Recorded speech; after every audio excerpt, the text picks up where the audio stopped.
Assalamu alaikum students. I hope you all are fine and enjoying good health and studies at home.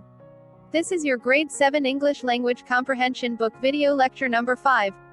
Your book is Oxford English International Approach, unit number is 10 and your topic is our trip to the sea, page number 179. Now let's start reading. One warm day, there was a series of explosions at the front gate. At first, I thought someone was setting off firecrackers, but then I realized that what I heard was a motor car engine backfiring. We heard such engine sounds all the time, mixed with the clip-clop of horses, the clatter of handcarts, and the clink and ponk-ponk of bicycle bells and car horns. They were the sounds of passing traffic. No vehicle, it seemed, ever stopped in front of the school. Mr. Ross Mohan wants us all at the front gate. Bashkar cried, running into the boys' dormitory. There's a lorry. We are really going to the Juhu beach. We had heard Mr. Ross Mohan mention the visit to Juhu beach and we had all talked about going to the seaside, without knowing exactly what it was. Why are we going in a lorry? I asked. Because there are no trams to the Juhu beach, you son of an owl, Abdul said. It's really far. The lorry had no seats, so we all sat on the floor, the boys on one side and the girls on the other. I wanted to run around, but Mr. Ross Mohan was addressing us from the front of the lorry.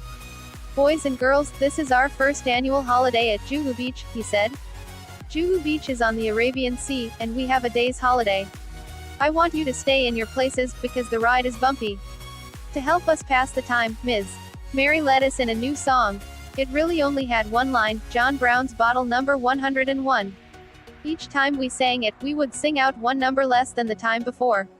The song sounded festive to us, and we felt we were really on an annual holiday. At Juhu Beach I heard a sound I'd never heard before, a gigantic roar alternating with the sound of a huge amount of water rushing out.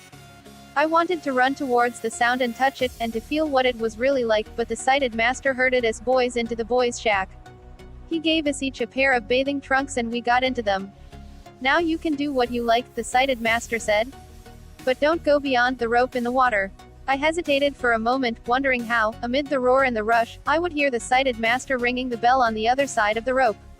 But the partially sighted boys started running toward the roar and the rush, calling back, Abdul, Reuben, Betty, there is nothing in the way. You can run, too. I ran towards the roar and the rush. The air smelled salt and coconut. There was hot, grainy, dry ground underfoot. It was so hot that I could scarcely bear to put my feet on it, so I had to run fast, and couldn't stop to examine it. Suddenly, I was in the water being carried out. It closed over my head.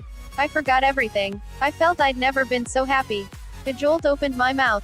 I was rapidly swallowing water that tasted of tears, buckets of them. I was flung back, choking. Again the water closed over my head. The water retreated. I lay on the water, wondering how far the water could take me. Then I came up against the rope, as thick as the one we used for the tug of war, and I heard the sighted master calling to me, that's far enough. Come back. You'll drown. We spent the day bathing in the water and running around on the new ground. I couldn't get over the way it shifted around, almost like the water. We could go into the water as often as we liked, and when we ran we just had to keep the sound of the ocean to our left or right depending on which way we were facing. The school compound suddenly shrank in my mind, like a woolen sock Mamaji had knitted for me, which became so small after it was washed that I hardly get my hand in it. Assignment number 1. Word pool. Words and meanings. Number 1 Firecracker, meaning, loud explosive firework.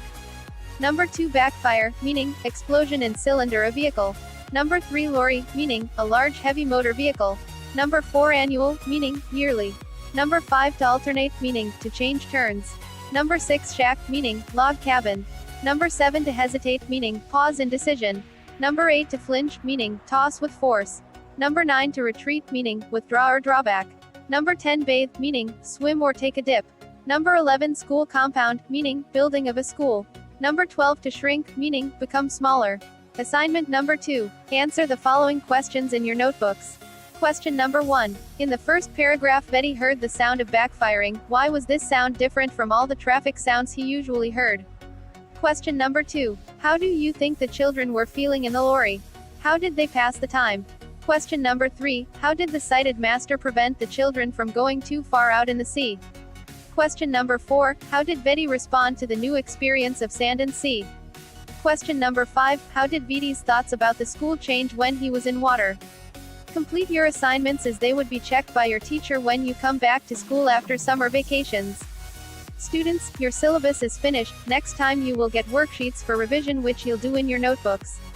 Don't forget to subscribe the YouTube channel of the Broadway School for video lectures. Take care. Allah Hafiz.